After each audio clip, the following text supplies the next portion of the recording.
Relasyon ni na Kim at Paulo, lantara na. Fanny, nagbubunyi.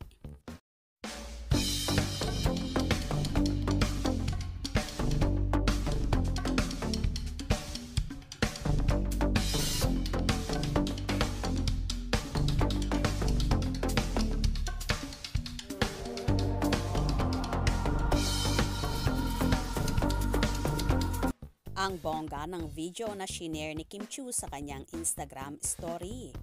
Kinunan nga ni Kim si Paulo Abilino habang inaayusan sa isang tent.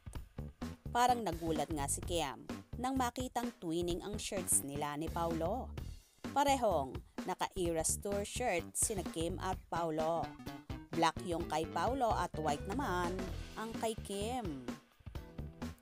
Ang kulit nga ng tsikahan ni na Kim at Paulo sa video na yon. Inusisa ni Paulo si Kim at sinabing, bakit mo ako ginagaya ng t-shirt? Panay naman ang bungisngis ni Kim at nagdialog kay Paulo ng, so, saan tayo manonood ng concert? Nilagyan din ni Kim ng caption ang video na yon. Accidentally twinning with the boss today. Ha ha ha ha. Gulat ako ah. I therefore conclude you're now a hashtag Swiftie. Hi, at Taylor Swift. Ang duda naman ng followers ni Kim pasalubong niya ang black shirt na suot ni Paulo.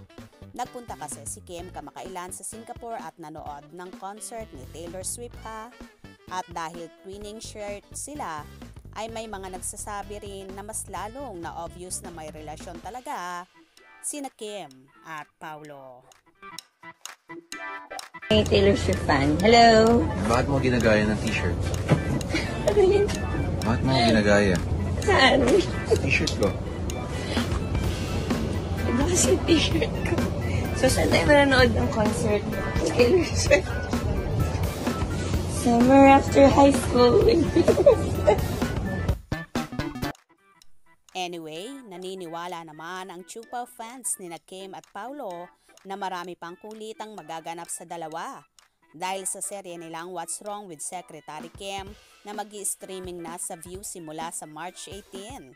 Libre lang na mapapanood ang What's Wrong with Secretary Kim sa View, pero may ino-offer din sila na premium subscriptions. Siyempre mapapanood din ito sa iba't ibang platforms ng ABS-CBN pero i-a-announce pa lang ang tungkol doon. O diba? Hindi na talaga maitago ang namamagitang tamis kina Kim at Paulo na talaga namang lumalabas sa publiko. Hope you enjoyed. Please subscribe for more info.